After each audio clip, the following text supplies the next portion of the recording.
अस्सलाम वालेकुम। आज हम फिर एक नए तूफ़ान के बारे में बात करेंगे और उस तूफ़ान का नाम जो है तेज रखा गया है और ये जो है बहर अरब में मौजूद है और कराची से काफ़ी दूर मौजूद है।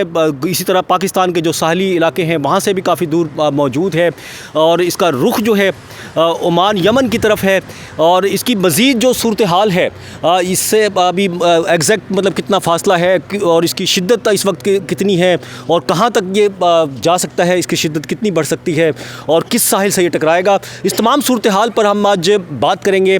चीफ़ मेट्रोलॉजिस्ट सरदार सरफराज मेरे साथ मौजूद हैं। अस्सलाम वालेकुम सरदार साहब। वालेकुम अस्सलाम जी। अच्छा, ये जो नया तूफ़ान बना है इसका नाम तेज रख दिया है, इसकी बताएं ज़रा, तेज रखा है जो और ये कहाँ पर मौजूद है, किस तरह से है, बताएं। देखिए, जो नाम रखने का जहाँ तक ताल्लुक़ है ना, ये एक पहले से एक फ़हरिस्त मुरतब कर दी गई है 2020 में। उसमें पाकिस्तान ने भी अपने नाम तजवीज़ किए थे, पाकिस्तान मेट डिपार्टमेंट ने, और इसी तरह से बाकी जितने इस पैनल पर कोई 13 ममालिक मौजूद हैं, उन 13 ने एक लिस्ट मिलकर तरतीब दी थी। तो उस लिस्ट में से एक नाम उठा दिया जाता है जब भी साइक्लोन बनता है। आपको याद होगा पिछले जून में जो साइक्लोन आया था, बिपरजॉय पाकिस्तान के साहिल के करीब से गुजरा था और इंडियन गुजरात की तरफ बिलाखिर उसने टकराया था, तो वो बांग्लादेश का तजवीज़ करदा नाम था, उस लिस्ट में से उठाया गया था क्योंकि टर्न उसकी थी, बारी उसकी थी।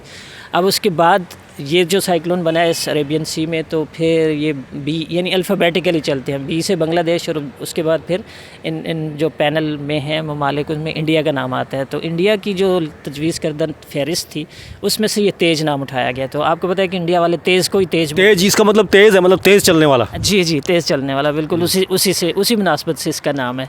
तो इस वक्त ये कराची से कुछ 1850 किलोमीटर जनूब मगरब में मौजूद है और गवादर से भी, गवादर के जनूब या जनूब मगरब में कुछ 1720-30 किलोमीटर फ़ासला बनता है इसका। अलबत्ता ओमान का जो जनूबी इलाका है सलाला, जो उनका कोस्टल सिटी है, तो सलाला से कोई 900-950 किलोमीटर दूरी पर है ये इस वक्त। और इसका जो जहाँ पर मौजूद है वहाँ से इसका रुख उधर सलाला ही की तरफ है। सलाला और एडजॉइनिंग जो यमन का कोई इलाका होगा तो उनके तरफ ही इसका रुख है, उन दोनों इलाकों की तरफ। और 3-4 दिन बाद ज़ाहिर है कि उसी साहिल से जाके टकराएगा और वहाँ पर बहुत शदीद आंधियाँ चलेंगी, बारिशें बहुत शिद्दत की होंगी, समंदर में तुग़यानी बहुत ज़्यादा होगी उस करीबी एरिया में। पाकिस्तान की साहिली पट्टी को इसका कोई इम्पेक्ट नहीं है किसी भी एरिया में, यानी गवादर, उधर जीवानी, पसनी, उधर भी कुछ नहीं और कराची और इस तरफ भी कुछ नहीं, क्योंकि ये मज़ीद हमसे दूर ही हटता जा रहा है हमारे एरिया से।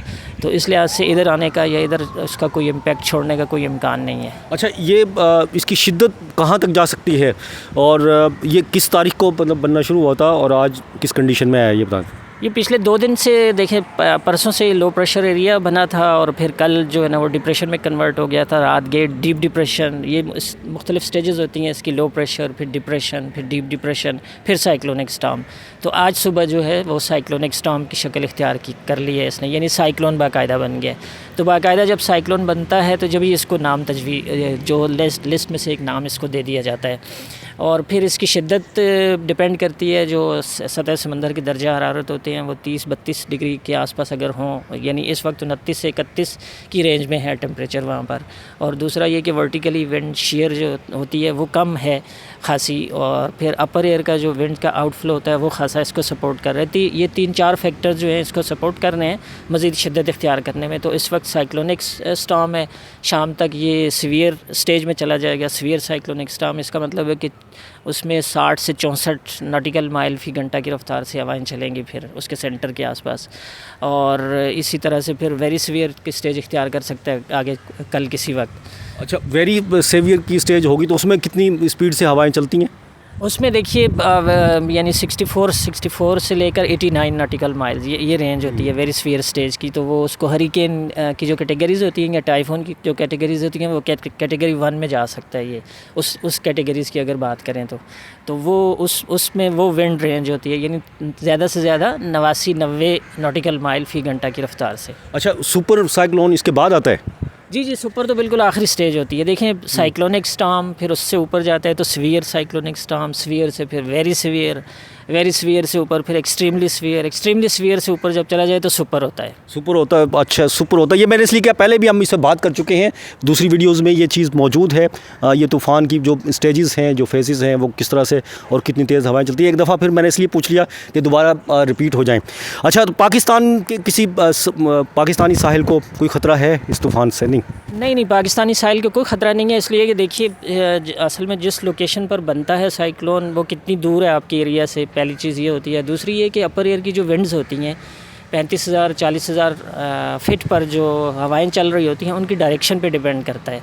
तो ये जो बना इत्तेफाक से बना भी दूर, यानी ये आपको याद होगा कि जो बीपर जॉय बना था जून में, पिछले जून में, वो साउथ ईस्ट अरेबियन सी में बना था, जनूब मशरकी बहरा अरब में। ये जनूब मगरबी बहरा अरब में बना है। तो ये ऑलरेडी दूर बना था आपके एरिया से, और चूँकि अपर एयर की हवाएं इस तरह से हैं कि उन्होंने इसको मज़ीद उसी तरफ स्टीयर करना है, ओमान के साहिल की तरफ और यमन के साहिल की तरफ। इसलिए यहाँ हमारी किसी साहिली पट्टी को ऐसा कोई ख़तरा नहीं है इससे। अच्छा, साहिली पट्टी को ख़तरा नहीं है। तो उससे कम अभी जो बीपर जॉय और इस मतलब जब वो बना था, इसी तरह क्या फ़र्क होगा? मतलब उससे ज़्यादा शिद्दत इख्तियार कर सकता है या कम होगा, क्या होगा इसमें? नहीं, शायद उसकी शिद्दत को ना पहुँचे, क्योंकि आपको याद होगा कि बीपर जॉय जो था ना वो लॉन्गेस्ट लास्टिंग साइक्लोन था। यानी अरेबियन सी की हिस्ट्री में इतनी लंबी मुद्दत के लिए कोई साइक्लोन किसी ने सस्टेन नहीं किया था। 12 या 13 दिन उसका एक तरह से सफ़र था, नीचे बना, और बहुत स्लो मूवमेंट थी उसकी, ना होने के बराबर, और ड्रिफ्टिंग कर रहा था, कभी नॉर्थ ईस्ट वर्ड कभी नॉर्थ वेस्ट वर्ड, और होते होते फाइनली वो नॉर्थ ईस्ट वर्ड उसने रिकर्व किया था। तो उसका जो सफ़र था वो 12-13 दिन पर मुहित था। ये आज बना है तो यानी आज 21 है, और होपफुली कि 24 या 25 यानी अगले 4 या 5 दिन में इसका सफ़र तमाम हो जाएगा, क्योंकि साहिल से बहुत दूर नहीं है, 900-950 किलोमीटर है सलाला के साहिल से। तो मेरे ख्याल में अगले 4 या 24 की नाइट को हो सकता है, या 25 की सुबह को, या तो किसी वक्त ये सलाला के साथ जाके टकरा सकता है। अच्छा, तो उतनी शिद्दत इख्तियार नहीं करेगा जितनी कि बीपर जॉय ने की थी, क्योंकि वो मई जून का आपको पता है कि टेम्परेचर बहुत ज़्यादा उस वक्त, यानी सी सरफेस टेम्परेचर्स होते हैं ना, ये बेसिकली बड़ा अहम रोल होता है। तो वो 32 के आसपास चल रहे थे उस वक्त, 31-32 की रेंज में through out the life of beeper Joy. ये इस वक्त टेम्परेचर उससे 2 डिग्री तकरीबन कम है, 29-30 इस रेंज में है। ठीक है जी, टेम्परेचर कम है। अच्छा, 2023 में ये दूसरा है अरबियन सी में, दूसरा तूफ़ान बना है ये? बिल्कुल, 2023 का दूसरा है। पहला वो था बीपर जॉय अरेबियन सी में। वैसे तो उधर अप्रैल में बना था एक बे ऑफ बंगाल में भी, तो उस लिहाज से हम कह सकते हैं कि तीसरा होगा इस पूरे नॉर्थ इंडियन ओशन में।